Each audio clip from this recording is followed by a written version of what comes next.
Le patrimoine est l'objet d'une forte pression face aux intérêts divergents des différents acteurs étatiques, civils ou économiques.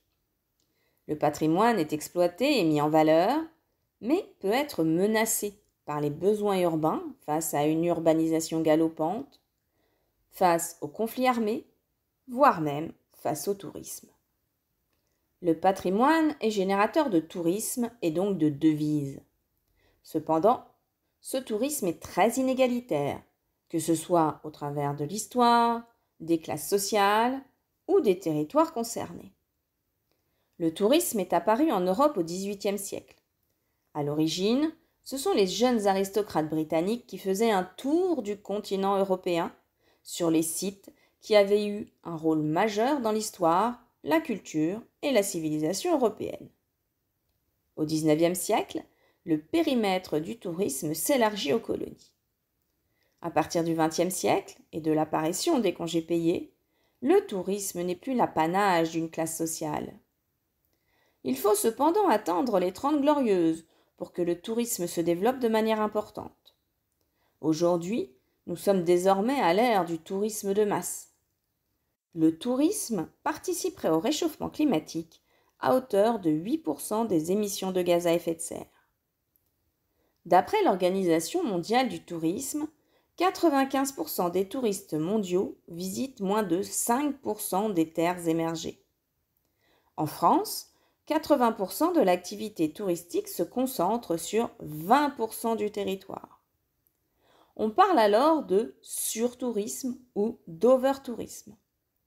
Ces termes désignent la perception d'un encombrement ou d'une surpopulation due à un excès de touristes qui entraîne des conflits avec la population locale. Ces termes se rapportent aux conséquences négatives du tourisme, hausse des prix du foncier, dégradation de la qualité de vie des locaux, dégradation de l'environnement.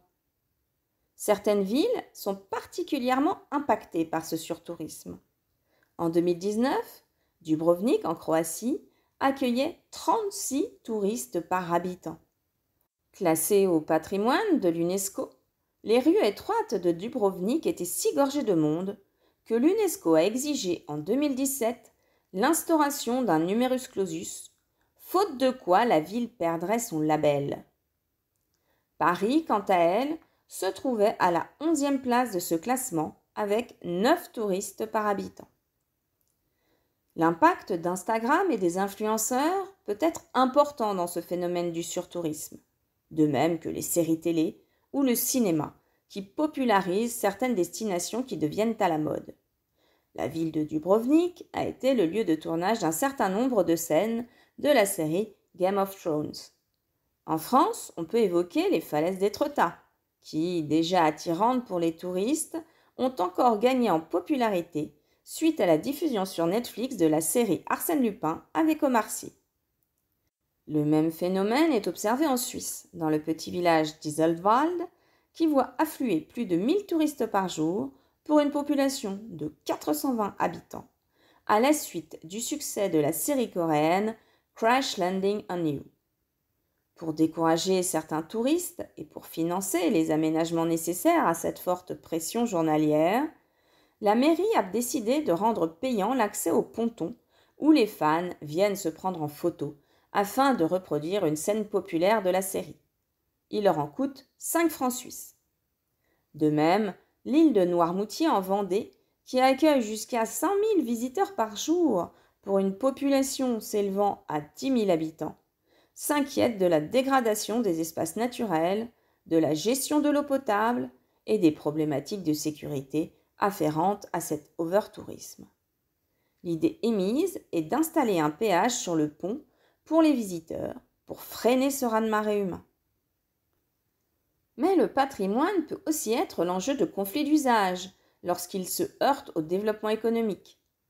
Ainsi, en Égypte, le gouvernement a démoli ces dernières années des centaines de sépultures, tandis que d'autres sont menacées de disparition. Et ce, sans consultation de la population ni des chercheurs. L'objectif est de relier le Caire à la nouvelle capitale administrative en cours d'achèvement par une extension du réseau routier. La nouvelle capitale égyptienne est une ville nouvelle en construction depuis 2016, destinée à devenir à terme la capitale de l'Égypte. Le chantier est situé à environ 45 km à l'est du Caire, en plein désert. La population locale s'inquiète de la destruction de ce patrimoine et craint que cette destruction n'annonce aussi la construction de projets immobiliers.